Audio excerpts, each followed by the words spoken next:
और देखते देखते ही section 6A of Indian citizenship act 1955 की कॉन्स्टिट्यूशनल वैलिडिटी को चैलेंज करने वाली प्लीज की फाइनल हियरिंग में दूसरा दिन भी समाप्त हो गया है। पहले दिन हमने सीनियर एडवोकेट श्याम दीवान के आर्ग्यूमेंट्स 5 जज की कॉन्स्टिट्यूशनल बेंच के सामने सुने थे, जिसमें CJI DY चंद्रचूड़ के अलावा justice Suryakant, MM Sundresh, GB Pardiwala और मनोज मिश्रा शामिल थे। सेंटर की ओर से और कोई नहीं बल्कि सॉलिसिटर जनरल तुषार मेहता मौजूद थे और उन्होंने कई इंटरेस्टिंग बातें सुप्रीम कोर्ट बेंच के सामने रखी थी, जिसको हमने पिछले वीडियो में कवर किया है। दूसरे दिन सीनियर एडवोकेट श्याम दीवान का साथ सीनियर एडवोकेट्स कमल नयन चौधरी और विजय हंसारिया ने दिया था। इस दिन सुप्रीम कोर्ट बेंच के सामने ये क्वेश्चन था कि क्या असम अकॉर्ड साइन करने से, जो कि एक पॉलिटिकल स्टेटमेंट था, उससे इंडियन कॉन्स्टिट्यूशन में बदलाव लाना सही था या नहीं, और किसने सेक्शन 6A पर वोट बैंक होने का इल्जाम लगाया है, इस वीडियो में हम देखेंगे। हम ये भी देखेंगे कि कैसे इन सारे एलिगेशन का जवाब CJ चंद्रचूड़ ने दिया है। पिछले हियरिंग में आपने देखा था कि सॉलिसिटर जनरल तुषार मेहता ने सुप्रीम कोर्ट बेंच को दंग कर दिया, ये कहते हुए कि section 6A of the Indian citizenship act operational ही नहीं रहा है। अब आप ही बताइए, जिस सेक्शन की वैलिडिटी के खिलाफ इतने पिटिशंस फाइल किए गए हैं वो इनऑपरेशनल हो चुका है, ये सुनकर कोई भी दंग रह जाएगा। हालांकि CJI ने कोई भी समय नहीं गवाते हुए SG से सवाल करना शुरू कर दिया।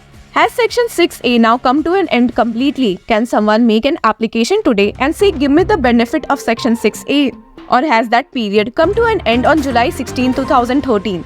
इन सब का प्रॉपर जवाब नहीं होने पर सॉलिसिटर जनरल मेहता ने कहा है कि वे अगले दिन जवाब लेकर कोर्ट में मौजूद रहेंगे। हालांकि इन सब के बावजूद भी सीनियर एडवोकेट श्याम दीवान अपने आर्ग्यूमेंट से नहीं हटे और बेंच को समझाने की कोशिश की कि ऐसे प्रोविजन से इंडिया के पॉलिटिकल माहौल और वही असम के डेमोग्राफिक पर बहुत गंदा असर पड़ा है और आगे देखने को भी मिलेगा। बोलते ही CJI और दीवान के बीच आर्ग्यूमेंट्स होने लगे, क्योंकि दीवान ने रिफ्यूज कर दिया कि ये बर्डन उनके ऊपर आता है। पर CJI ने उन्हें समझाते हुए कहा कि जब एक पार्टी लॉ की कॉन्स्टिट्यूशनल वैलिडिटी को चैलेंज करती है तो उन पर ही बर्डन ऑफ प्रूफ रहता है, and stated, When we begin hearing any petition on constitutional validity, we begin with a presumption of constitutionality. दूसरे दिन की हियरिंग शुरू होती है श्याम दीवान से ही और अपने आर्ग्यूमेंट्स को कंटिन्यू करते हुए उन्होंने जनवरी 1, 1966 के कट ऑफ पर फोकस किया और कहा कि एक ब्लैंकेट मैनर में वर्क करता है और इसको डिटरमाइन करने का कोई प्रोसेस ही नहीं है। एडवोकेट दीवान ने जोर दिया कि इस प्रोविजन का गलत इस्तेमाल करने के लिए लोग फॉल्स क्लेम्स कर सकते हैं, and stated the impact of this is that people will remain in Assam and it serves as a beacon to attract people to Assam and make whatever false claim. इस पॉइंट पर जस्टिस MM सुंदरेश ने दीवान से सवाल करते हुए पूछा, just out of curiosity, what is the position of children born? जिसका जवाब देते हुए दीवान ने कहा, there is a notion of citizenship by birth. Our understanding is that if you are born to illegal immigrants you can not be registered as citizens. अपने point को expand करते हुए सीनियर एडवोकेट दीवान ने कहा कि सेक्शन 6A सबसेक्शन 3B की provision से illegal immigrants Assam छोड़ने के लिए कभी राजी ही नहीं होंगे, क्योंकि उन्हें सब बेनिफिट्स मिल रहे हैं, उसमें भी right to vote. He stated, absent any time frame to complete the detection and registration, illegal migrants are incentivized to stay on in Assam in violation of the law. अपने आर्ग्यूमेंट को आगे बढ़ाते हुए दीवान ने कहा कि इस तरह से असम को सिंगल आउट करना, जबकि इमिग्रेंट्स की समस्या दूसरे स्टेट्स में भी देखने को मिली थी, आर्टिकल 14 को वायलेट करता है। हालांकि इस सबमिशन पर CJI ने जवाब देते हुए कहा, Can Parliament say that we are doing this to bring about peace in a strife-ridden state, or should we continue that strife merely because we will be discriminating between states? इस point पर advocate दीवान ने argue करते हुए कहा कि जो भी steps लिए गए थे वायलेंस कम करने के लिए, वे ऐसे होने चाहिए थे जो कि अनकॉन्स्टिट्यूशनल ना हो और सिर्फ एक कम्युनिटी को इम्पैक्ट ना करे। हालांकि इस पॉइंट पर CJI दीवान के आर्ग्यूमेंट से अग्री करते हुए नजर नहीं आए और कहा कि इतने वायलेंस और इंसर्जी के समय गवर्नमेंट को इतना स्पेस देना चाहिए कि वो फैसले ले सके। He stated, We have to give the government that leeway to make adjustments necessary to save the nation. Maybe 25 years later, it may appear that why did you make that concession when the nation is stable? But at that moment, there are compromises that the government has to make to save the overall well-being of the nation. अपना आखिरी point दीवान ने ये उठाया कि section 6A का formation ही सही ढंग से नहीं हुआ है और इस केस में कोई भी रिसर्च या रिपोर्ट नहीं तैयार की गई थी, ये अंदाजा लगाने के लिए कि ये प्रोविजन लोगों को कैसे अफेक्ट करेगा। उन्होंने ये भी कहा कि इसे अलाउ करना आर्टिकल 21 को वायलेट करता है, and stated, By allowing this type of huge illegal immigrant regularization, with potentially future generations also making a claim without any time frame, it severely undermines the economic, social, political aspirations which are facets of Article 21. इसके बाद अपने argument शुरू करते हुए senior advocate K. N.. Chaudhary ने section 6A को एक parliamentary joke बताया और कहा कि इस केस में गवर्नमेंट ऑफ इंडिया ने असम के इंडिजीनियस लोगों की जगह इलीगल इमिग्रेंट्स को ऊपर रखना ज्यादा जरूरी समझा है. He stated, "This is a legislation brought by a regime who had a brute force of 400 plus MPs. It is a parliamentary joke to have this legislation. Instead of protecting indigenous people living in the state, they are protecting illegal immigrants for the sake of politics."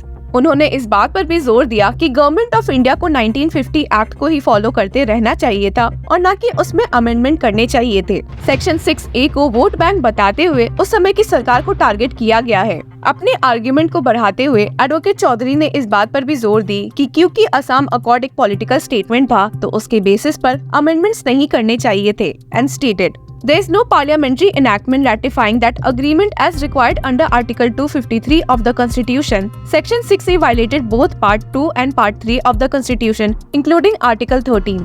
जब चौधरी ने ये point रखे कि बिना article 6 के variation के section 6A को enact नहीं किया जा सकता था और आर्टिकल 6 जुलाई 1948 की last cut off date provide करता था, तो इस पॉइंट पर CJI ने उन्हें टोकते हुए कहा कि आर्टिकल 6 पाकिस्तान के माइग्रेशन से जुड़ा है. इस पॉइंट का जवाब देते हुए एडवोकेट चौधरी ने कहा कि प्रेजेंट डे बांग्लादेश पाकिस्तान का ही एक हिस्सा था और since Bangladesh was a successor state तो उधर के लोगों को भी 1948 की लास्ट कट ऑफ डेट से बाउंड करना चाहिए था. अपना last point senior advocate Chaudhary ने ड्यूअल सिटीजनशिप का उठाया और कहा, "There cannot be dual citizenship. None of these people have renounced their other citizenship. There is no record with government." इसके बाद सीनियर एडवोकेट विजय हंसारिया ने अपना आर्ग्यूमेंट शुरू करते हुए कहा कि इंडिया ने और कंट्रीज के रेफ्यूजीज के लिए भी पॉलिसीज बनाए हैं पर कभी उन्हें सिटीजनशिप देने की बात नहीं की गई है और इसी के साथ असम को ऐसे सिंगल आउट करना भी आर्टिकल 14 के खिलाफ होता है.